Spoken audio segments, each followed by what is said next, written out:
It's been 28 days since we heard the win music. The Coyotes drop their 10th straight game, this one to the Edmonton Oilers. Thank you all so much for tuning in to the PHNX Coyotes Postgame Show. Don't forget to hit that like button, subscribe wherever you get your podcasts. Leave us a 5-star review. I'm Leah here with Petey. Danielle's behind the scenes. Craig back at Mullett, calling in shortly. Petey, your additional thoughts on this one? You know what? I thought there were some really good things in this one early. I thought the second period was one of the best periods I've played in a long time. I said, wow, these lines are buzzing. I said this line they put together with Keller, Cooley, and Gunther. I said, wow, look at this exciting offensive hockey. And then they blew it in the third period again. And they lost again. And they defended poorly again. And they took too many penalties again. The same. We could just choose any post-game show from the last 10. Yeah, and that's it. They literally just couldn't sustain it. Like there were some really good moments in this hockey game. And I thought offensively, there were some really good moments. And I thought several of the lines looked good tonight. And I thought I really, really thought this was going to happen. And I'll say this, Wiley's going to pipe in a lot today because Wiley's pissed too. But through 40 minutes of this one, I don't think we saw the best from the Edmonton Oilers either. I thought they had a good jump to start the first 5 minutes, and then they kind of disappeared for 25 minutes, and the Coyotes took over. The third period, they ramped it up. They're like, okay, we're not going to lose here. This is a team that is expected to be in the playoffs now, and they have a high-end talent. So kind of what you expected down the stretch, and they were just too much for the Coyotes. Yeah, well, listen, I'll take like a team not being great against the Coyotes for the Coyotes to have a good period or have the potential to even win a game. And, that second period was really strong. It was one of the stronger periods we saw. The performance yesterday against the Avs, you thought, okay, the effort's there. And then you saw that again today and you thought maybe, just maybe, it'll be enough to get the win.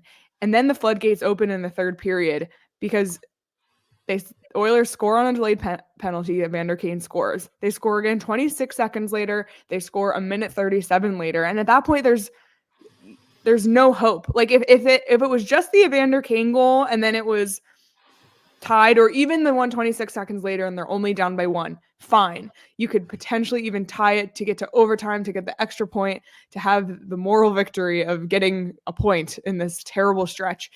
But just giving up so many goals in such a short time. You saw Bear call a timeout. Normally when timeouts are called, it's one of the assistant coaches talking to the players. Bear talked directly to the players. Obviously I don't know what was said, but probably something like settle down here and just you know what, Leah, it's funny because I feel bad for Matt Villalta. I do.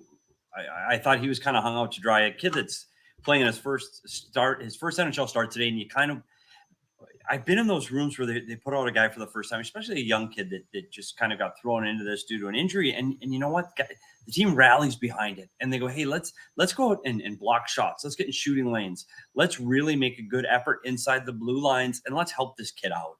He's nervous. It's McDavid and Draisaitl. They had no morning skate today. Throw them out there. After flying back from Colorado yesterday. Yeah, it was really, really tough. So I felt bad for him. And you look at what happened in that third period and the goals that were scored there. Again, it's the same things. We talk about being under stick, and I want to make sure everybody understands what that means. 2 of those goals go in off tips by Edmonton Oilers players. And the Coyotes are not doing a good job of getting under stick. What that means, if you're watching on YouTube, if this is the Edmonton Oilers stick, this is the Coyotes defenseman stick, and they get under their stick, which lift the stick up and not allow that player to tip and get a shot on the goaltender. Zach Hyman, watch what Dumba does. Dumba starts to go towards the shot. His job is to take Zach Hyman out of the blue paint, control his stick. That's his job. But he goes out, he gets distracted by the puck, and he starts to drift out to the defense that's taking the shot, doesn't get in the shooting lane, doesn't deflect the shot, doesn't take Hyman, does nothing.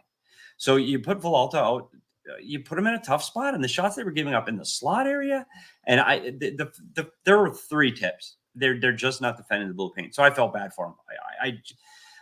It's not going to end. I mean, if people are sitting there going, "Oh, this is going to get," it's not getting better. Like, this defensive zone has been like this for 3 years. It's not changing. Like, this is it. So you better outscore them. So you're going to be looking for 6-5 wins until this thing gets cleaned up. You better outscore them, or you better have elite goaltending. Exactly. One or the other. Because you watch how much we run around, and I'll put in, I texted you guys on this one. We were watching in the third period, and poor Josh Brown. Josh Brown is chasing Leon Draisaitl around the defensive zone. Buddy, do you know that's a mismatch? Josh Brown chasing Leon Draisaitl. Who's winning that race as they skate all over the ice in the defensive zone? Well, Leon Draisaitl is going to win that race, and he does. And he gets on the offensive side, and Brown's lagging behind to get himself in a poor defensive position, and that's where they score the king goal. It's mind-boggling to me how this defense climbs like that. Stay in front of the goddamn net. Just stay there. Brown literally just has to stop. Draisaitl wants to skate, let him skate. Let him go. Like, don't chase him, because when you chase a faster player, they take you up to the blue line, and then they turn around and come back. And guess where you are? You're at the blue line. And that's what happens to the team every day. I mean, I don't know why they don't stop it. I don't get why it just doesn't, like, somebody doesn't go, you know what? We're getting caught at the blue line an awful lot. We should probably fix that. I don't understand it. Like, Leah, how many times in the last 3 games have we seen it? Just stop. Everybody just stop at the blue. Just stand there. They would be better off standing in the crease than they would doing what they're doing. They would be. They would. Honest to God, they would be. Well, just stand there. Ogie said, how about simplifying the defense zone system? The system is too complicated for these. You know how you can tell that, Ogie? You know how you can tell when a defensive system is complicated and the guys know what to do? When there's this. When there's pointing. When there's pointing all over and guys doing this, they don't know where the hell they're supposed to be. I'm just telling you, I don't know their system. I don't know it. I'm not involved in it. I'm not a part of it. But when you see guys looking like this and pointing, you don't know what the hell you're doing. And you can't, by game, I don't know what this is, game 54, you can't guess.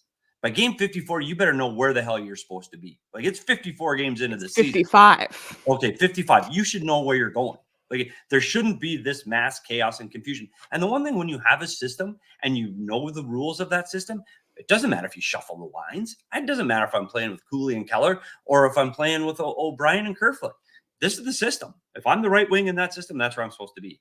So I can't blame the lined matches on the defensive zone chaos. I just can't. I don't know what else to say. It's not. I beat my head against the wall. I don't work there. I have nothing to do with this. I'm just tired of saying it, and I would hope that someday somebody listens, but they don't. Okay, well, let's take a look at the numbers in this one presented by Desert Financial Credit Union, Arizona's #1 credit union, named by Forbes.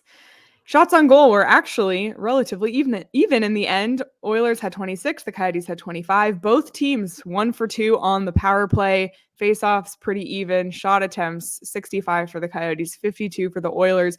If you cover up the score there at the top, it looks like a pretty even game statistically, Petey. But obviously there were some mistakes on the ice, and you know, with Matt Villalta being his first NHL start, just tough. Yeah, the one number that I will dive deeper into, just one, because I'm glad they got a power play goal. That's really good for the team, and they really did hold Edmonton to just power play. So when I said they took too many penalties, I might have been just a little. I don't know what exaggeration. Are we exaggerating? I'm getting fired up, and it's at midnight out. No, it's 4:40. I know, Craig. Sorry, Craig. The one number there that you want to look at is, remember last night or yesterday afternoon when they played Colorado and they had 3 missed shots only in the first period. They were 16 attempts, 13 on net or something like that. It was a much better performance than they had the game before. Well, tonight they got back to their missed shots. They had 20 missed shots in this game again tonight that missed the net completely. And I know it's frustrating. And I know that shot volume is a thing. Getting attempts is great, but you really have to focus on hitting the net, because this is the team that doesn't generate enough offense. They don't get enough opportunities from really good scoring areas. So when you get those opportunities, you have to be able to get shots on net. And I think it's really important that you do that. And you saw Nick Bjugstad tonight. And Nick Bjugstad tonight, he got 2 shots on net. And by the way, that first one, he's not picking corners. He put that in the middle of the net. So it's so important to just get shots on net. And that's where it was. The one stat to me that was frustrating was the amount of missed shots. Kira said, I know Petey's fired up, but I'd like to let him know that I'm driving home and my gas light came on. No, who said that? Kira in the chat. Kira, buddy. See, like you just raised my anxiety another notch. What day of the week is it? It's It feels Monday. Like it's Monday, but it feels like a Sunday, and that's even worse if you do it on a Sunday. Like Kira, but you know where you can go. I know it's coming up.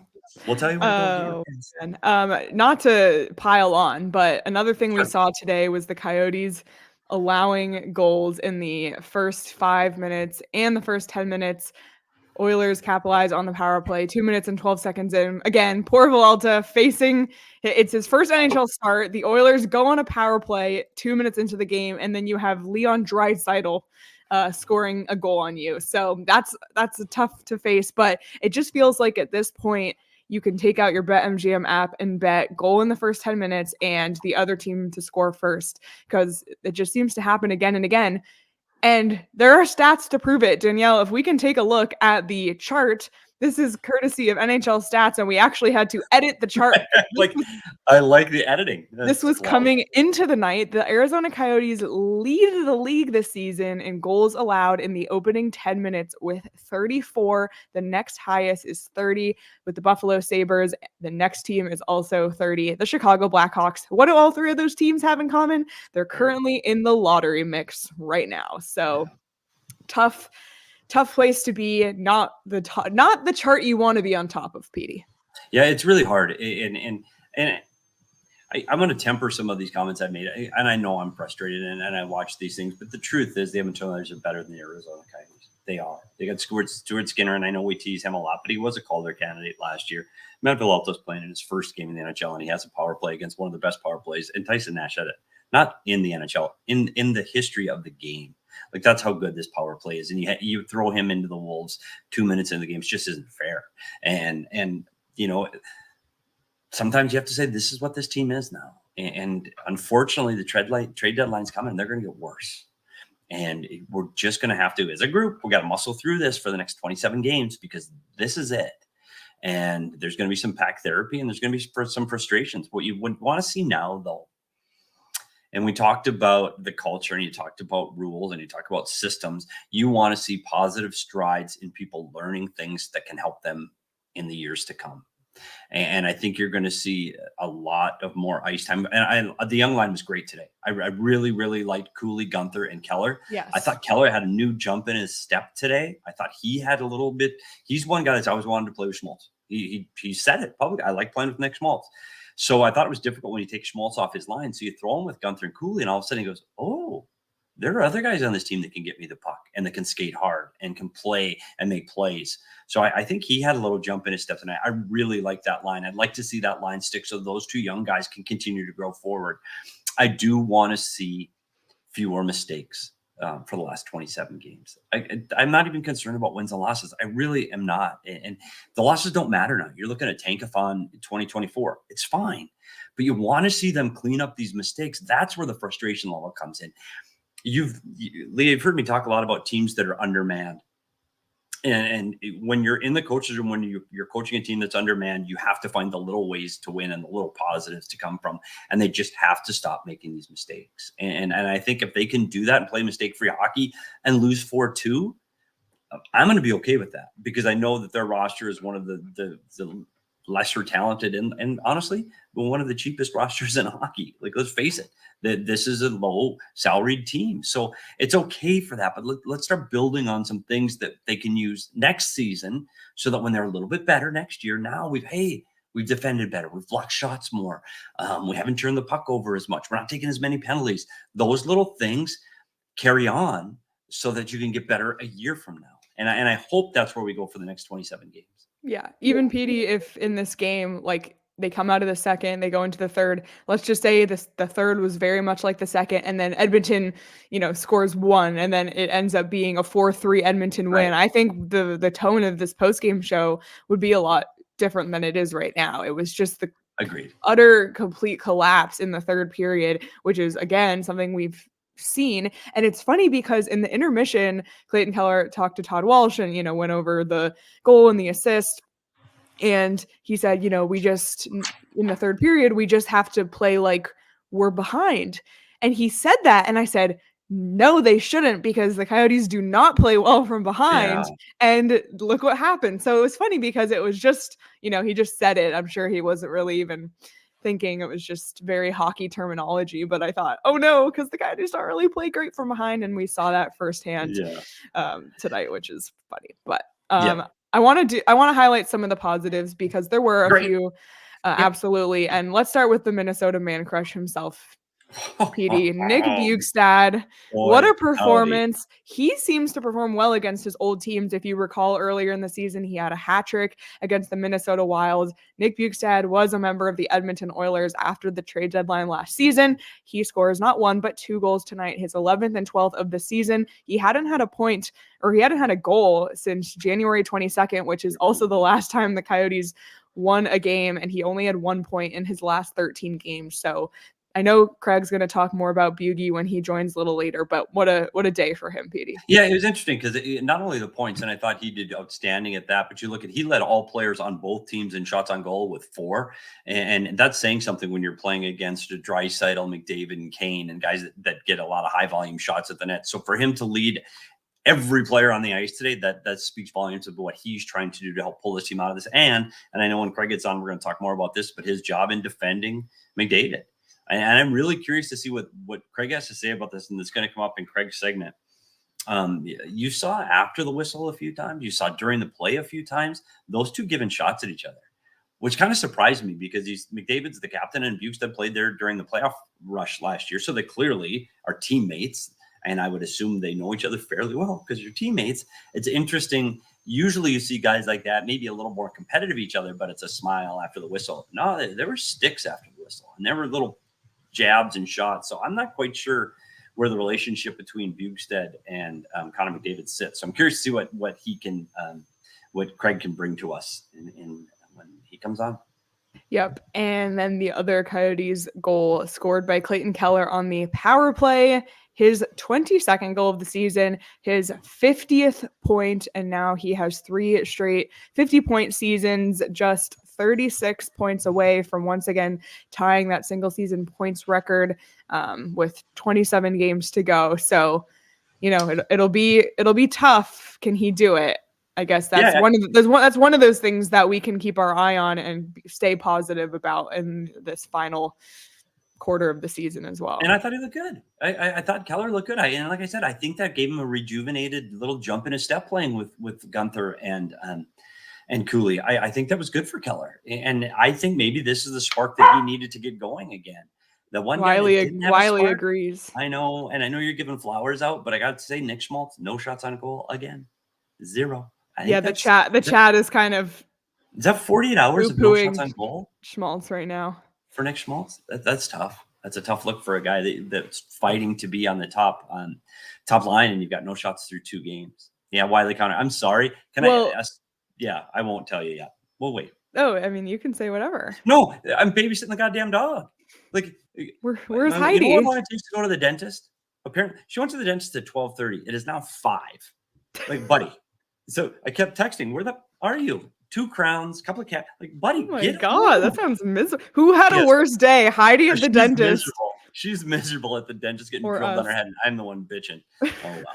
Sorry. Oh, boy. So Wiley's going to interrupt. He's ready for dinner. Well, Wiley's barking because he said it's time to reveal the desert dog. It is time. And spoiler, it's not the Post, although the Post did make 3 big saves in the first period. But it's Petey got his wish. Tonight's desert dog is the one and only Nick Bjugstad. 2 goals, 4 shots. Boogie! The boogeyman had my vote early in this one and often in this one. I thought he was outstanding offensively and defensively. And in the faceoff circle, he was 50-50. And for this team, hey, that's a huge win for an Arizona Coyote to go 500 in the faceoff circle. So, Nick Bjugstad, you do have that desert dog. Yes. And you know what? It's so early in the day still. It's Monday. And you know what's Monday? Margarita Monday at Illegal Pete's. Listen, for the Coyotes, I think they could use a little marg right now. Just head on over to Mill, right from Mullett Arena. Maybe Edmonton. I'm sure they're flying out right now, but maybe they can stop at Illegal Pete's on their way out of town. I think that they absolutely should. Illegal Pete's.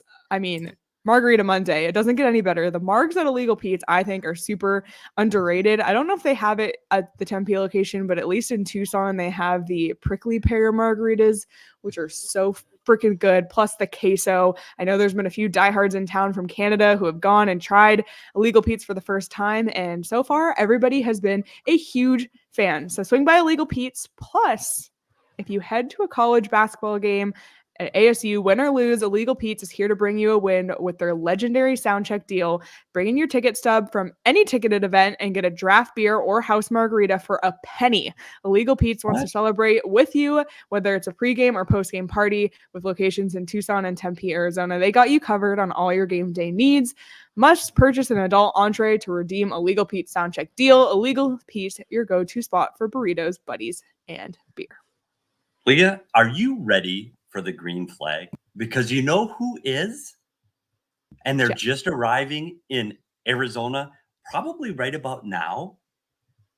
The Toronto Maple Leafs in Old Town tonight. Their flag is green, green, green, green, green. Because they have the day off tomorrow before playing the Coyotes on Wednesday, which means tonight that is the greenest light the Toronto Maple Leafs will ever get in Old Town and Mill Avenue. So keep your eyes open for Austin Matthews in Old Town, and then turn your eyes to the West Valley. The Valley of the Sun will roar to life this spring when NASCAR returns to the Phoenix Raceway March 8th through 10th. The best-in-class fan experience meets racing's toughest drivers for 3 days of action, all surrounded by the beautiful Estrella Mountains. Whether you're a diehard racing fan or simply looking for a fantastic day out, this event promises fun for everyone, from live entertainment, pan-hospital areas, and immersive infield experience for the whole family. And Danielle, I want to show the whole family. There he is, my little guy Jackson, in front of the Casey Kane trailer. Casey Kane was his favorite driver. Unfortunately, Casey had to retire in 2018 with some health issues, so Casey Kane was his favorite driver. Our room was painted red in the Budweiser number 9 car. We loved it as a family, and you can too. Get your tickets to the Shriners Children's 500 at Phoenix Raceway March 8th through 10th. Promises a weekend of good vibes for the whole family. Get your reserved grandstand tickets now at phoenixraceway.com. Woohoo! Cannot wait for that. And I especially can't wait. Honestly, if you haven't gone, go. Wear I want to. Protection. I keep telling everybody, get ear protection. I swear. It's easy to get the ear things, not the inner ear plugs. Get the hole over your ear. Yeah. Like the one that babies wear at sporting events. Yes, get those. It's worth it. But you'll have a great time. Okay. Well, he's here, so let's bring him in. It's the one and only Craig S. Morgan. Back at the arena. He's back. Oh my gosh. He's off the IR. Yeah. There you are, Craig. Look at you. What's up, guys? Just, I mean, it's same old at this point. 10 losses in a row. Yeah. It's just hard being in the room, even asking questions as a reporter. Patrick Brown and I were just talking about this. It's like, what do you ask? It's like Groundhog Day. How do you get out of this? It's the same questions over and over again. I mean, you could dive into the specifics of a game if you want with a player, but really, what's the point of that? I mean, we all saw what happened in the first few minutes of that third period. It just, Edmonton came at them hard. They kind of wilted. They get scoring chances. They put them in the net, and it's over again. And the thing that Andre said after the game tonight is just, I asked him, how do you maintain confidence? And he's like, we don't have confidence right now. It's easy to play when you have confidence. We're so fragile right now as a group that when you have a situation like that early in the third period, you just watch it crumble because they've lost 9 straight coming in, and there's just not a belief right now. There's not a belief that they can find a way out of this, and that's a really tough situation to be in. Yeah, I wouldn't know what to ask either. So thank you for going in there, Craig, and doing that. But let's start with the goaltending. We already slightly touched on Matt Villalta, who, by the way, we need to apologize for saying his name wrong this entire season so far. Matt, I'm so sorry. We will amend how we say your name going forward. Tough opponent for him in his NHL debut, facing McDavid, Draisaitl, and the Oilers. What did you think about his performance tonight? And second part, what's the timeline for Connor Ingram's return to the lineup? Yeah, I mean, look, there was a lot of traffic in front of Matt Villalta tonight. There were deflections. You guys saw how all the change of directions on those goals. So tough to fault a guy in his first start at the same time. I mean, did the Coyotes get elite goaltending tonight? No, they didn't. So both things can be true. It was, I'm sure, not the way that Matt Villalta would have liked his NHL debut to have gone. Then again, I'm sure he wouldn't have picked playing against the Edmonton Oilers and Connor McDavid on a back-to-back with less than 24 hours on a travel day either. So, wow, tough time for him. Yeah, there's nothing on that schedule that you would look at and go, "Oh yeah, the Coyotes. This is a winnable game for them." Like they're literally Ottawa next Friday. It's just terrible. It's just terrible. Come on. Can we go here right now? Yes. I mean, let's go on a rant about the NHL for 2 straight nights because the more I think about that disallowed goal with Alex Kerfoot, the more I think it's so stupid because there's not a single angle that the league had to justify overturning that call. It was just the wrong call. But this game scheduled at 2 p.m. after a 4 p.m. start in Colorado, and as we discussed, the Denver airport may be the farthest airport from an NHL arena in the league. So that's a crazy travel day, right? To come back and play this game, a 2 p.m. game. So why did they play a 2 p.m. game? Was it because there's an event here at night? Was it because the Coyotes requested it? No, none of those things. It was for Canadian TV. Did the Coyotes raise red flags about games like this when they came out on the NHL schedule? They sure did. Did anything get done about it? It sure didn't. How do you justify having this game at this time? Because Canadian TV wanted it? No, quite frankly, fuck that. This should have been a night game. They should have had more time to rest. It's absurd that they had to come home and play this game. And then you look at the quality of the 2 opponents, right? Colorado and Edmonton. Good God. This is just a gross misjudgment on the part of the NHL schedule makers to even allow this to happen. Yeah, but Craig, it's year after year after year after year after year. Yep. Like I remember being in that coach's room when we did with Rick talking. He was so frustrated with it that we had to do a study, and we did study over the past 3 seasons at that time. So it would have probably been 16 through 19. We did studies of the actual schedule on teams when you flew back from the East Coast that you had more than one day off between games, and Coyotes just don't get it ever. Like they just don't. It's unusual. Rick Tocchet got in trouble because he called me when he wasn't supposed to, and he got in trouble with ownership because he just said, like, I can't sit on this. We got to talk about this schedule where we're flying back from the East Coast with 1 day in between, and then we play the next day. That doesn't happen to other NHL teams. It happens to the Coyotes consistently. It's just ridiculous. We talked about this forever. I remember having this conversation with Ray Whitney way back when this was happening to the Coyotes, when Ray Whitney was a Coyote back in 2012. And his point was, you need an advocate. You need a powerful voice to step in there and say, this can't happen. Usually that's your governor, your owner. Yes, but when you're in this situation that the Coyotes are in with everything else that is swirling around this franchise, you just don't get granted much leash. Yeah. And that's exactly it, Craig. And that was the point at the time when Tocchet did the study. He was told, and not by the league, mind you, but from other people, you need to have a voice in the room. You need to have an advocate at the NHL. You need to have someone from your franchise standing up for you and bitching and complaining and knocking down the door. And that is usually the owner. Well, guess who doesn't have a real good standing at knocking down doors at the NHL right now? Probably the ownership group of the Arizona Coyotes. So you're right. This is just the way it is. This is the way it's going to be until there's a new arena and they're out of Mullett and they're in good standing. Then you can see maybe some of these things start changing. Until then, this is it.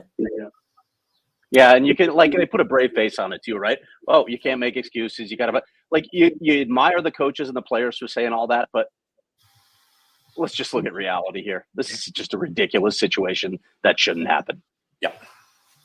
Yeah, it absolutely should not. And I tweeted about loving the 2 p.m. on a weekday game, but not in relation to coming off of a 4 p.m. in another city the day before. But I'm all for 2 p.m. games, like, on a weekday. Are you kidding me? Like, that was great. It was like baseball, daytime baseball. I loved it. So Petey and I have been lobbying for 9 a.m. games, but nobody seems to be listening. Yeah, nobody's waiting on that. There's there's an 11 a.m. game on a Sunday coming up here. So buckle up, everyone. Oh man. What were you gonna say? Yeah, you asked about Connor Ingram, and look, they said last Wednesday when he went out 7 to 10 days. It sounds like he's still on that timeline. So the way I look at this is after the Toronto game, which obviously Karel Vejmelka is going to start that game. You get to the weekend, you don't play again until Sunday in Winnipeg, I believe. to me, like it's going to be tight, but you got to take Connor Ingram on that trip. You got to send Matt Villalta back to Tucson because they need him, and you don't want to ruin this guy's confidence being around this right now. But Tucson really needs him to. He's been their all-star all season long. You don't want him being in this for too long. It can wreck a guy's confidence. So send him back down. Take Connor Ingram with you on the trip. Villalta starts that game in Winnipeg, maybe even starts the next game if you need more time, and then you've got that back-to-back later in the week. That's when Connor Ingram can return. That's how I see it playing out. I don't know that for certain, but that's really what needs to happen for this team right now. Did you have a injury update on Troy Stecher as well?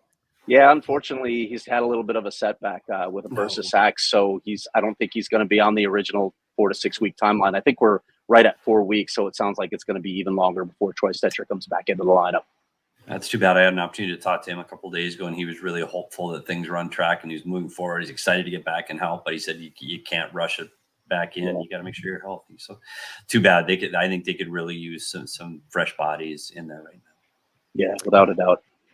Oi. Well, another oi subject is the crowd inside Mullett today. There's a lot of comments in the chat right now talking about how frustrating that crowd was today. A good chunk of them Edmonton Oiler fans. Craig, you were there in the building. We could hear it on TV. You could hear the Let's Go Oilers chants, the cheering. But oh boy, that was eek.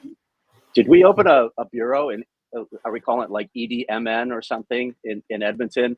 And they had a takeover tonight because wow, it was a sea of Oiler jerseys. They did okay. I'm going to throw a little shade at Oilers fans here because they did the wave, and we know I'm not a fan of the wave. I don't like the wave. Ugh. And when they did the wave, the vast majority of this arena moved. There were a lot of Oilers fans here tonight. It was the problem. Here's the deal: you want to stop that? Win. There you go. Yeah, that's it. Yep. And if they want to come to the arena, and support their other team, then beat them. And you're going to come in our building and do that, and then that will over time you'll see more of the black and Kachinas if you just win. And I think that's the only way that this ever gets solved. And it's been a problem here, Craig, since the first day this team moved. This is a transient city. This is people from the Midwest, from Canada. They live here. They travel here. It's easier to get to games in Arizona than it is in Canada in a lot of these markets. So just get used to it. It's fine, but just beat them, and then you don't have to worry about it. So on Wednesday against Toronto, just win. I don't care if it's 4,876 Toronto Maple Leafs fans, but if you beat them, who the hell cares? So the only thing you can say to that is win. And unfortunately, right now, this team isn't winning. And the more they win, and they get the new building and they win, guess what? There's going to be more Kachina jerseys. It's just the fact of life in the desert. By the way, they just want to come here. Did you guys go outside today? Well, P-Mart in the chat said Canadian fans love hockey in Arizona. They're just in denial. So the reason there's so many snowbirds here, let me just pull up the weather app, okay? Do you know what the temperature is in Edmonton right now? I do not. 29 degrees. The low is 13 degrees. This is Fahrenheit. The temperature in Phoenix right now, 74. The high today was 76. It was so cold today. It was 55, and I was like freezing. And by the way, all these assholes say, move the team out of Arizona, blah, blah, blah. Okay, snowbirds, what are you going to do when you come here in the winter then? How are you going to see your precious Edmonton Oilers and your precious Toronto Maple Leafs if the Coyotes don't play here? So think about that. You can only play so much pickleball. So you better all in my neighborhood, apparently. I can't talk relocation on this show because, as Leah pointed out on the last show, this is the O Canada run for the Coyotes. They're playing nonstop Canadian teams. I even wrote about it in the newsletter that's coming out, I think, at 6 p.m. tonight. I was on 2 Edmonton radio stations today, guys. Guess what they wanted to talk about? The arena. No, they wanted to talk about Clayton Keller. Matt Villalta? So Toronto, Montreal, Ottawa, it's all coming. I know I'm going to get more requests and everybody's going to ask the same thing. But you know what I think about more than that? And I'm not on this trip. I think about the poor players and coaches having to field those questions because you know it's coming. You know it's coming, especially like when they get to Montreal and Toronto, you know they're going to get hammered with arena questions, existential questions. Like, what's a player or coach going to even say? Like, but it's coming nonetheless. They're going to be overwhelmed, and I feel badly for them. Yeah. It is. It is too bad. And just there's only one way to solve it. Yep. Get it done. Well, we don't need to talk more about that today, but Nope. Craig, speaking of Toronto coming to town, you had the chance to catch up with a few people in the Maple Leafs organization. Yeah, and I won't give too much of that away. P, this will surprise you that I got on the phone with Shane Doan, and the call lasted over an hour. But you got on time? Like you actually had the call now? No, it wasn't on time either. It was a few days late. But I also talked to Brad Treliving. The story is their relationship, their friendship. That's what I wanted to write about because I love the fact that these two guys are playing together. These are two guys that were here during the glory years. You were here as well, Petey. Back when they were making the runs, Tree was a big part of that, just an invaluable part of Don Maloney's staff. Shane obviously was invaluable in a million different ways, and that's when the friendship was born, and it's just developed and grown ever since then. So I got a chance to chat with both of them about that. Really excited to sit down and actually craft that story tomorrow. Yeah, tell you what, he was a guy that he's one of the best people I've ever worked with in hockey, Brad Treliving. He is outstanding. And I was still, I've been in the league a little bit, but I was still finding out you could go to Brad with literally anything, your frustrations, your ideas, your thoughts, your help. And his door was honestly always open, and he did it with a smile. And I can't say enough good things about Brad Treliving, and I hope he has some success there in Toronto. Unfortunately, I just don't think it's this year. Yeah, it's sense of humor too, right? Like Shane brought this up, and as soon as he said it, I was like, "Yep, that's it exactly." Brad had this ability, like you could be in the throes of it, right? And you're in one, as they say, just going through something really tough, and he's talking, and all of a sudden he just lightens the room by cracking a joke, and he has such an underrated sense of humor. I can't tell you how many times he had me just almost in tears laughing. We talked about all of that as well. And like you said, Petey, it's funny. We give the Maple Leafs a lot of crap, and we're fully expecting the Coyotes to beat them on Wednesday and break the streak because they own the Maple Leafs. We all know that. But with Brad there, with Shane there, with Austin Matthews there, with Matty Nyes there, it's hard not to root for those guys. Look, I have said this forever and ever. I think it's really good when I think it's good for the game. I think it's good for the league when the Toronto Maple Leafs are good. And I think it would be a fantastic story if this team finally ended that ridiculously long cup drought. Agree. Yeah. Absolutely agree. Well, Craig, I'm looking forward to reading that article. Of course, everybody check it out. Go PHNX.com where you can find all of Craig's work. Anything else before we let you go? No, just hoping we don't have to cover the same sort of atmosphere on Wednesday. Yep. All right, Craig. Well, we will see you tomorrow at 2 p.m. on our show with Pete Blackburn from What Chaos. So looking forward to it. All right, guys. See you tomorrow. All right. See ya. And while you're at it, it's time to get your wallets out and use the official sportsbook app of PHNX. It's time to use your BetMGM Sportsbook app because when you bet $5, you get $150 instantly. It was another great day for me on the BetMGM Sportsbook app. I tell you what, this hockey weekend has been outstanding because I have skin in the game. Hockey, basketball, get more skin in the game. U of A, follow the U of A basketball team as they get ready to march through March Madness. And notice how just extended their coach today and hired a new athletic director today. And notice I just said U of A basketball. Yeah, because you and I are the Wildcats here, and we don't have to cater to ASU people. But they won't be marching through madness unless they're in the band. Then maybe at a parade or something. Sports are more fun when you have skin in the game, and it's easy to do. You just sign up for the BetMGM Sportsbook app. Use bonus code PHNX. Place your first BetMGM Sportsbook wager through the BetMGM Sportsbook mobile application for at least $5. You will receive $150 instantly in additional winnings, regardless of your wager's outcome. Check out the show notes for full details. And now listen to Damon talk about the disclaimer. From call 1-800-GAMBLER. Available in the U.S. Call 877-8-HOPE-NY or text HOPE-NY 467-369 New York. Call 1-800-327-5050 Massachusetts. 21 plus to wager. Please gamble responsibly. Call 1-800-NEXT-STEP Arizona. 1-800-BETS-OFF Iowa. 1-800-270-7117 for confidential help Michigan. 1-800-981-0023 Puerto Rico in partnership with Kansas Crossing Casino and Hotel. Visit BetMGM.com for terms. This promotional offer is not available in New York, Nevada, Ontario, or Puerto Rico. I know it's been bad vibes lately with this team, but we're going to bring the good vibes this Sunday, February 25th. If you are a diehard, not even a diehard, if you're just a Coyotes fan and you live here locally, we have 2 events this Sunday, but they're all kind of in one. So the first thing we're going to do, 2 p.m. on Sunday, okay? We are going to enjoy this beautiful weather. And we are going to go for a walk at Hole in the Rock at Papago Park at 2 p.m.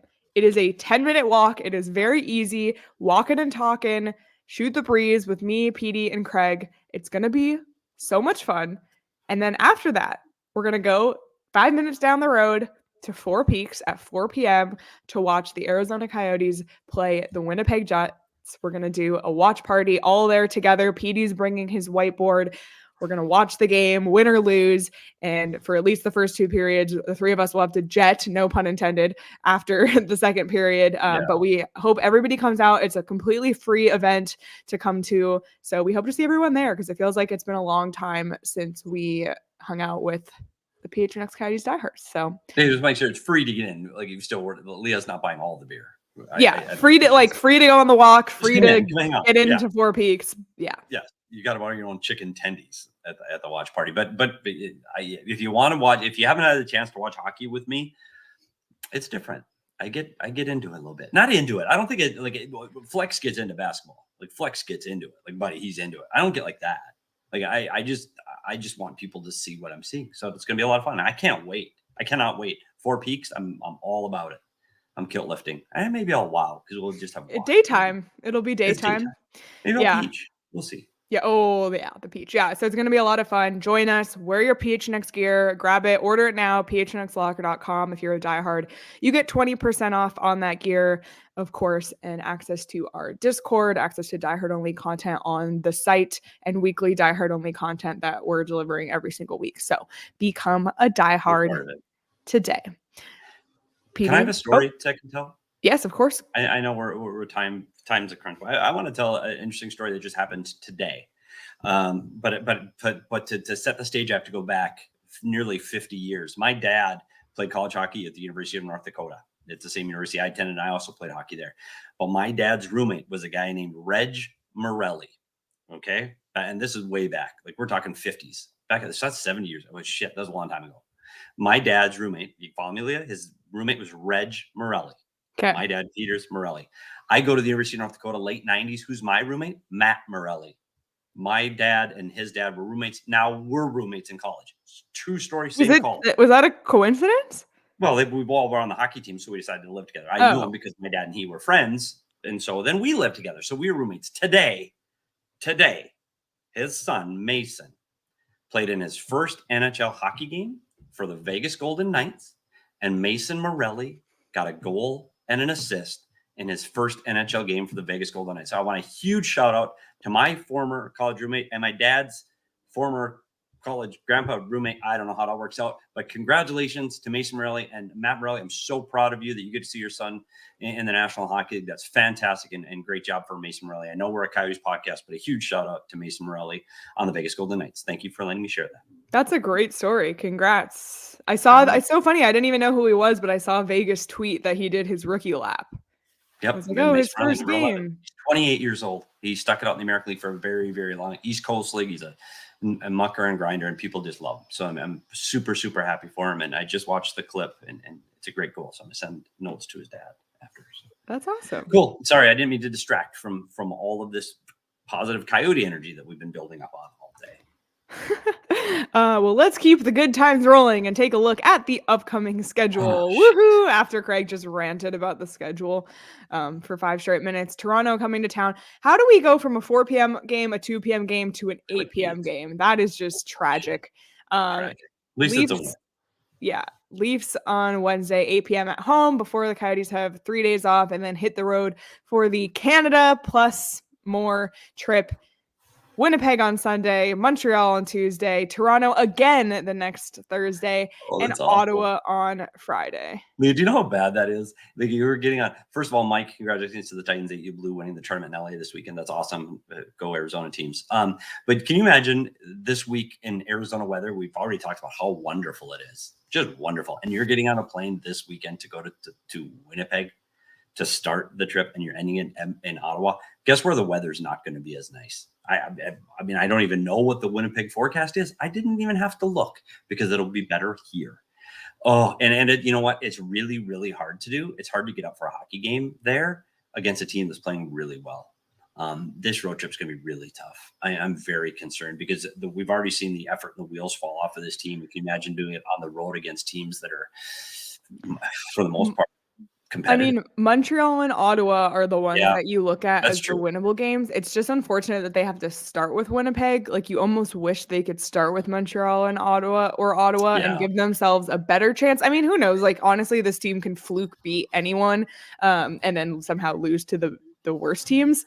But if they could start it off and just even get one win, because like Craig said, that Andre said, they have no confidence. So Yeah. like, confidence, despite what is out there, it's not from the inside out. It's honestly from the outside in, and you have to have things happen that help you build confidence. And like, Maybe the then- return of Connor Ingram. Maybe that'll do it. Yeah. Maybe if he plays on this trip, maybe that'll spark it. I don't know. You're right, Leah. This team is just now, they're so fragile. They're just waiting to find things to lose. And they just, if one little bit of adversity comes, then it just caves in. And you saw that tonight in the third period where one goes in and now it's 3.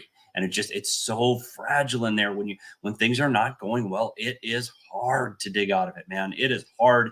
And it doesn't leave you when you leave the rink. You go home and it's there. You go with your family, it's there. Like, it is hard. It's just a cloud over you. And maybe being on the road may help them. It might.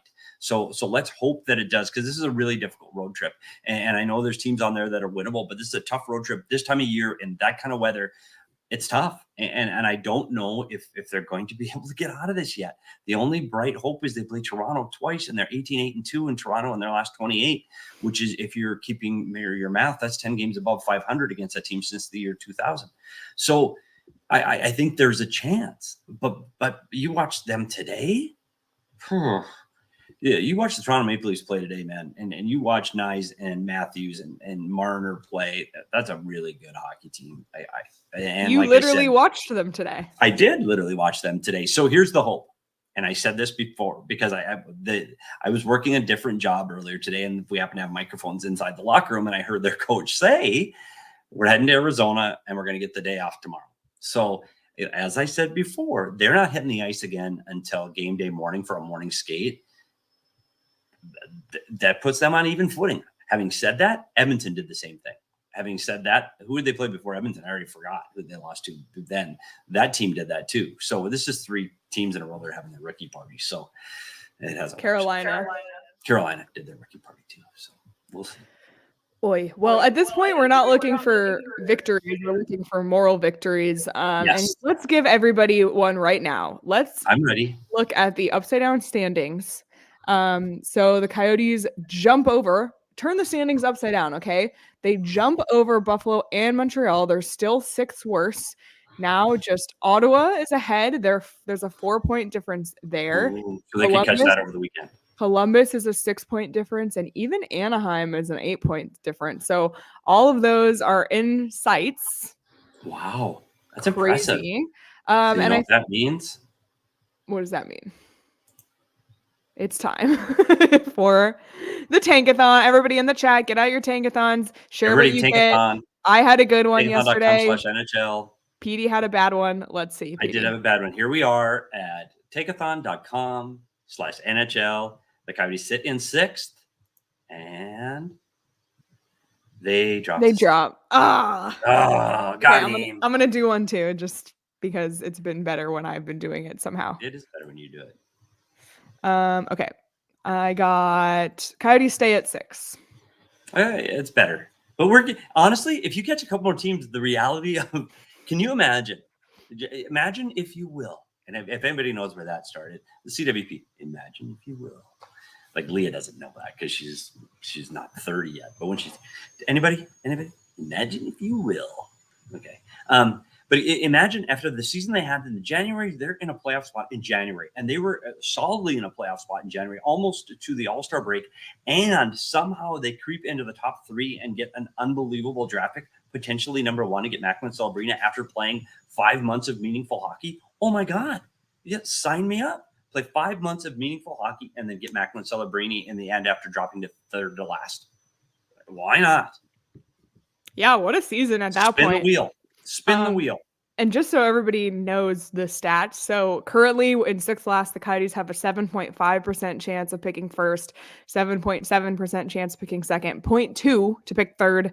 Can't pick 4th or 5th, 34.1% to pick 6th, 41.4% to pick 7th, and 9.1% to pick 8th. But at this point, they can't pick any lower than 8th. So it would still be a top 10 pick. James got Arizona 2nd. I think someone else got Arizona 7th. Charles did Altex 8th. Oh my God. Nicholas 7th. Okay. So not our best day as far as Tankathon is concerned, but that's okay. It just takes one. It just takes one. And it's not ours that matter. By the way, CWP, you nailed it with the Twilight Zone. Thank you for filling in for an old timer like me. But you're right. They just have to do it once. And it doesn't have to be us that does it once. It's got to be whoever represents Coyote in that room when the ball's dropped. And by the way, this conversation we're having right now, this is our bread and butter. This is PHNX Coyotes for 2 straight years. Are you at our best, Leah? Are you kidding me? Draft picks, lottery, more like roll. Here we go. Let's go. Don't let us cook. Exactly. Upside down. Here we come. Stranger Things. All right, and let's take a look at the punch card because it's shocking. It gets more and more shocking every single day. We just did this yesterday, Leah. I know. I swear to God, these shows seem like they rolled right into each other. I know. Well, because it was daytime yesterday too. Look at that. Unbelievable. Okay, but first of all, look at the first game of each line 5 weeks in a row, 5 times in a row. Oh, there's not a lot of green there in the last couple of weeks. Man, that's tough. We'll that's always fall out of a playoff spot. We'll always have games 20 through 24. Wow. It's tragic. It's amazing. It is amazing how bad that is. And somebody just said, did you see blatantly? My heart cries for PHLY, who's already through their rebuild. Yeah, their rebuild lasted like 2 weeks. Yeah, and CHGO existed for 5 minutes and then won the draft lottery and got Bedard. Yeah, buddy, we've been doing this. DNVR won a Stanley Cup. They won a Stanley Cup. One won the draft lottery, and Philly's going to the playoffs. How we doing, PHNX? Let's go, Yotes. Do you see what that says? I can't. Hang on. So if you're listening on audio, there's a little leave a like button, which you should do, by the way, of the Mullett Magician, and the Mullett Magician wrote. Can you read it? Isa, anybody a hiring? Is anybody a hiring? I think. Oh, you sound just like him. Yeah, I imitate him. I work on that now. Is anybody a hiring? But he hasn't done magic for, I don't know. Please, somebody help him. They need to win on Wednesday. We need to see a trick, for God's sakes. They're in the can. Let's go. Honestly, it's been so goddamn long. I forgot he existed. I swear I did. I forgot he existed. They need to win Wednesday, because if they don't win Wednesday, it's 2 more weeks. Then they're on the road for Jesus Christ. That's unbelievable. Let's go. I want to see some magic on Wednesday. I don't care. I want to see some Matthews Mullett magic on Wednesday. So let's go. I agree. I like the vibe in here, though. It's good. We're all positive and happy. We're laughing. We're having fun. Yeah. Well, Kira, if you're still here in the chat with your gaslight on, I hope you made a stop at Circle K at some point. I actually went to Circle K yesterday, got myself some savings on gas because I am part of the inner circle, and everybody here should be too. Why? Because it's completely free. Literally, you download the app, you sign up. Like, you don't have to pay. You just sign up, and boom, 25 cents per gallon off your first 5 Phillips. And all you have to do when you're at the pump is it asks you for your phone number. You put in your phone number, and it says, here's your 25 cents. Like, it just knows. So join the inner circle, because not only can you save on gas, you can save on snacks, drinks. They're always giving stuff away. Join the inner circle for free, again, by downloading the Circle K app today. Terms and conditions apply at participating locations. Visit circlek.com for details. And then get in on the Arizona Lottery's new ticket promotion called Arizona Adventure. 3 ways to win. 1, buy the tickets with 3 iconic landscapes. 2, check in at a geolocated adventure in 10. Which is what we're doing on Sunday.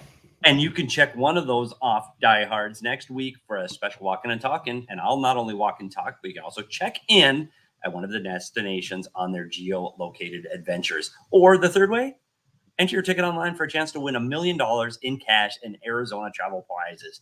The Arizona Lottery is not just about playing games and winning prizes. It is also about giving back to the state and its communities. Visit azadventure.com for more information on how you can take an adventure for a chance to win $1 million in cash and Arizona travel prizes. I can't wait. I'm going to check in on Sunday at the Hole in the Rock at Papco Park. Can't wait. I'm going to check in. Waste to win. We'll show everybody how to do it if you've never done it. It's super easy, but it's going to be a lot of fun. So can't wait to see everybody on Sunday. Petey. Are we going to stretch first? That's very important. We can lead a group stretch. Copy that. Okay. Final thoughts on this game. Was there any part of this game that we didn't talk about that you want to touch on before we wrap up? I want to say the game's 60 minutes long. I'm going to give the Coyotes an A for over probably 35 minutes of this game. I thought that they had jump. I thought several of the lines skated and moved quickly. And I thought for moments in this game, not the complete game, so don't get excited. For moments in the game, they were the faster team. I thought they controlled the game at times offensively, and I thought they held the puck in the offensive zone for extended periods of time, more than they have over the last 2 weeks, and that's a positive. They still need to find a way to play 60 minutes like that. They still need to play mistake-free, and they still need to defend better from the blue line in.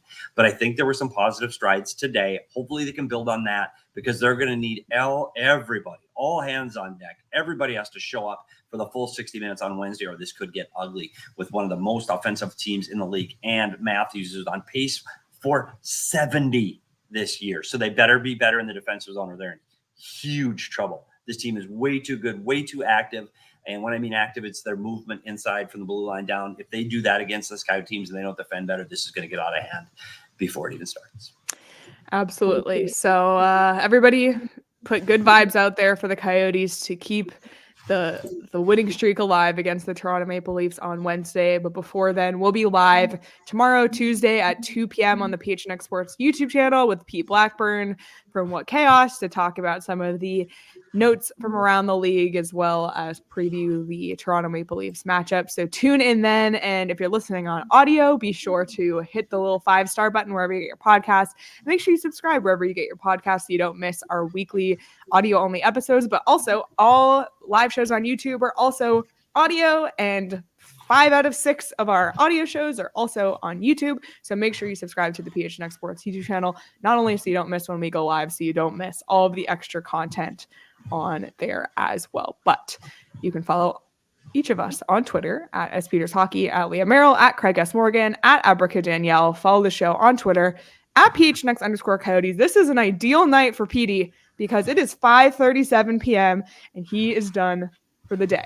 So perfect time for senior dinner. Let's go. There you go. Enjoy the rest of your Monday evening, everybody. Hit the thumbs up on this video before you head out, and we will see you all on Tuesday. We all silly like the mayor.